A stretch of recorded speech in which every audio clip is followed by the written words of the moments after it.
Like I said, I understand that you shake your head. No, they No, y'all let me speak. I understand that, trust me, because I was the exact same way. I was like, no, they're not going to know. They're not going to know you just follow the word of God. But I have to come to the conclusion, like I said, history is different than faith.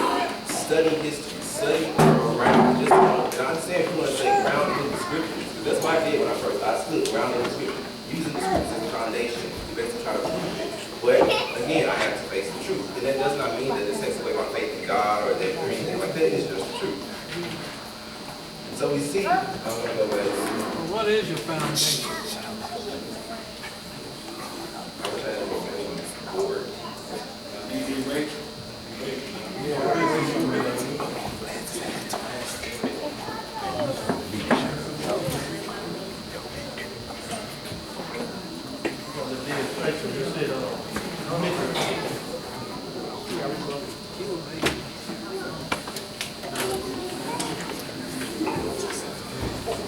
I'll go ahead and do this one more time.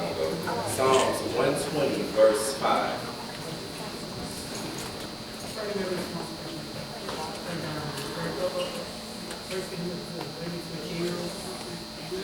I just do it right here.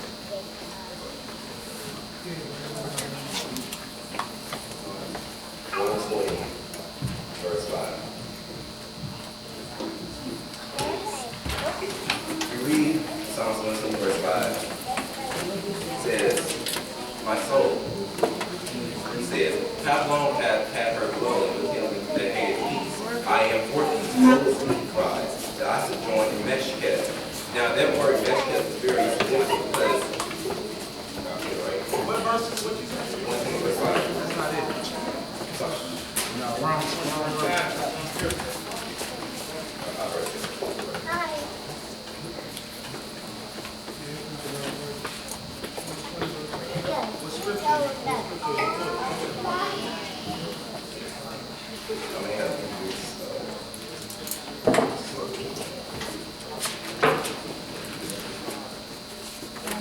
Psalms 120, verse 5.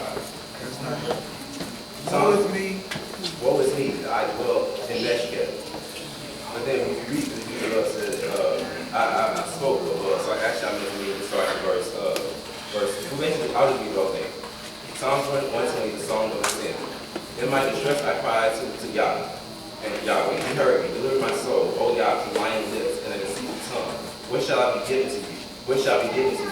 Or what shall be done to you? Your false tongue, sharp arrows of the warrior, coals of a burning tree.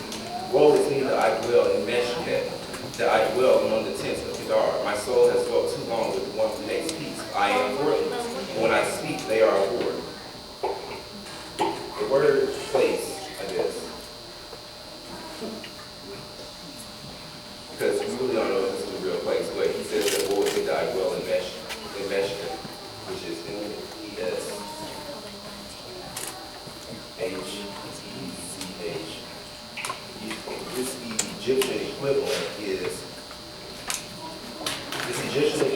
is Meshketh.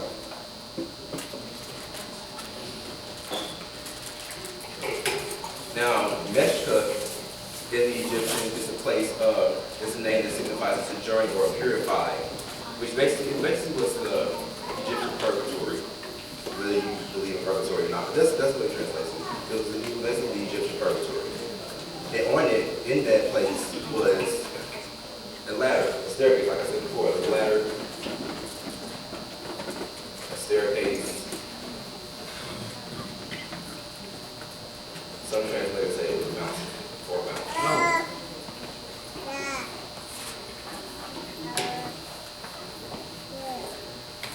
There were, and I'm trying to break it down, there were basically different levels of the underworld. Some people believe even in the Hebrew, it's the place, Sheol.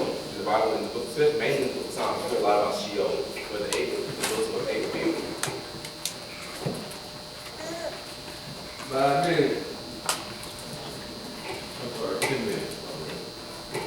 Sheol in the Egyptian equivalent is Mensa. So if you read that, sometimes you'll see, I know in this translation they say I'm in T or I'm in Tug, same thing. Amenta was the same with the equivalent of the Hebrew Sheol. So many places in the passage of Psalms, you hear him talk about how he's dwelling in David, or whoever wrote that song was talking about him dwelling in Sheol, and he's crying out to God for help. He's crying out to God. So how long will you allow me to dwell among sinners? And how long will you allow me to dwell upon them? Specifically in verse 20, not verse 20, in Psalm 120, he says that my soul has dwelt too long with one who makes peace. I am for peace. And the book of the dead, Soot, like I said, was equivalent of Satan. God's good, Soot, was Set, was Satan, or the devil.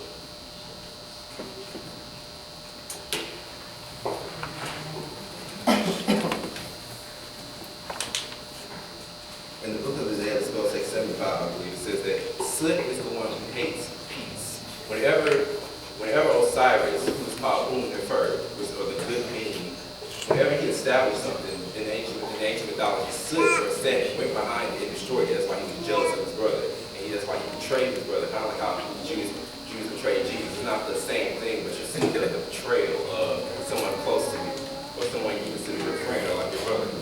Which David does talk about with the Psalms, how those the man he ate with, and he shared, who he walked to the temple with, his turned and lifted up his heel against me. We see that a lot about the Psalms. And it could have been a literal person, or it could have been, metaphorically speaking. So we see that Soot is the one that hates peace, and he's every time Osiris, who's a god, he's established something, because Horus, and sometimes Horus and his father Osiris were interchangeable. So one was just the image of the other, or sometimes they'll say Horus was the reincarnation of Osiris. When Horus or Osiris, he was named as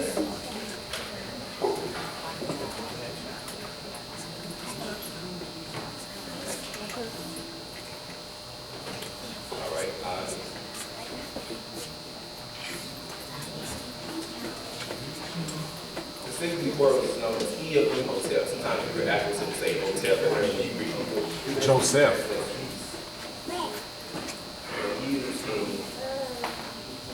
Did you say Joseph or Hotep? Hotep. Oh, okay. King of Prince. And then so we know that Horus is known as the Prince of the King of Peace. Just like Yeshua or Jesus is known as the Prince of Peace. So since Set was opposite of everything Horus or his father Osiris did, and Horus was the king or the Prince of Peace, it was against peace. So what I'm saying is that, like I just said, because they'll go back and say it was plagiarized, so what I'm saying that the ancient Hebrews and the mindset of ancient Hebrews wasn't that they were, let's steal this, let's take that. You understand what I'm saying? That they weren't saying, we're going to steal this and write this, we're going to steal this and form our religion. No, it was not like that. Also, too, when it says that, and I don't want to get off track, but I do want to mention this, where it specifically says in certain books that they were not Negro. This may sound silly, but it's true. When they say that they were not Negro, like I say, he divides, I think it's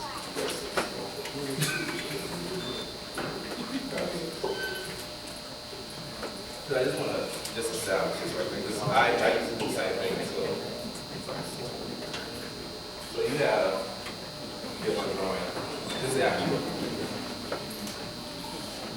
this line represents the Sahara Desert, which originally was the desert. Above we have the buildings and things like that. Below us we have South Africa, which is considered part of West Africa. When they say that those were not Negroes, they'll even say that Egyptians were Africans, but not Negroes. Specifically because Negro relates to us here in America. You don't call African people call Negroes. So when they say that those weren't Negroes, they're basically saying that no, those weren't black slaves. Those were when it comes to West Africa, they'll say yes, those were Negroes. There's a story. You can go on YouTube and type in Puerto Rican man interviewed by in 1988, there was a Puerto Rican man who said he had been abducted by a UFO. And it's a real interview. They interviewed him in 1988. He said that when he was in the spacecraft, whatever like that, he saw black people, that they were the ones in the UFO. and they cut the camera. You see for yourself, they cut the camera, but the interview, his mic is still on. He's a white man, and he told the Puerto Rican man, he said, say that they were black, but say that they weren't Negro. So then when the camera comes on, the Puerto Rican man says, that, yeah, I saw black people, but they weren't Negro. Now, why did he have to specifically say that they weren't Negro? See, because whenever you have, mainly here us in America, slaves in America, they don't want you to really identify yourself with nothing greatness. Just like I've come into contact with a bunch of people when I used to debate for Yeshua, Jesus. They'll say, oh, he was a dark-skinned man, but he wasn't a black man, you see. Or he was a dark-skinned man, but he wasn't a Negro. Because when you think of black man, what is specifically that you think? Us here in America. Also, Jesus, he couldn't have been no black man, or he couldn't have been no Negro. So I just wanted to establish that when it's saying that when many scholars, historians, whoever say that those weren't Negroes, it's not specifically saying that they know that we're the Israelites. Because obviously, some of them don't, just like some of us don't know. So we have to understand that they're not specifically saying that those Israelites. It's saying that those, the Negroes of America, those that had nothing to associate with them, they actually dug up the body of Ramses III, who many people knew was around the time of the Exodus, and they found that he carried the Y-DNA chromosome. Y-DNA chromosome specific to West Africa. And they found that this actually just took place December 2000, the end of December 2012, that 55% of African American men carry the same Y chromosome in America. And that a study done last year around October, November, says that the Y chromosome, these scientists said the Y chromosome of black men goes back further than what they originally thought. And the scientist, he said, well, it upsets a lot of what we thought, what we believe, but we just have to deal with it. Why? You don't see them. I want to establish this. You don't see them going to Israel and digging up people in the Bible. You don't. But you do see them going to Egypt digging up people. Why? Because they want to make them know where these people black, where these people Negroes. And when they found out that this King Ramses, who was the son of Ramses II, had DNA related to a black African, that's what they're called, the West Africans, black Africans, then, so then does that make, since we are the Israelites, we carry the Y chromosome, and according to the Bible, Egyptians were the sons of Ham, right? We're supposed to be something totally opposite. So I just want to throw it out there, but my time runs out.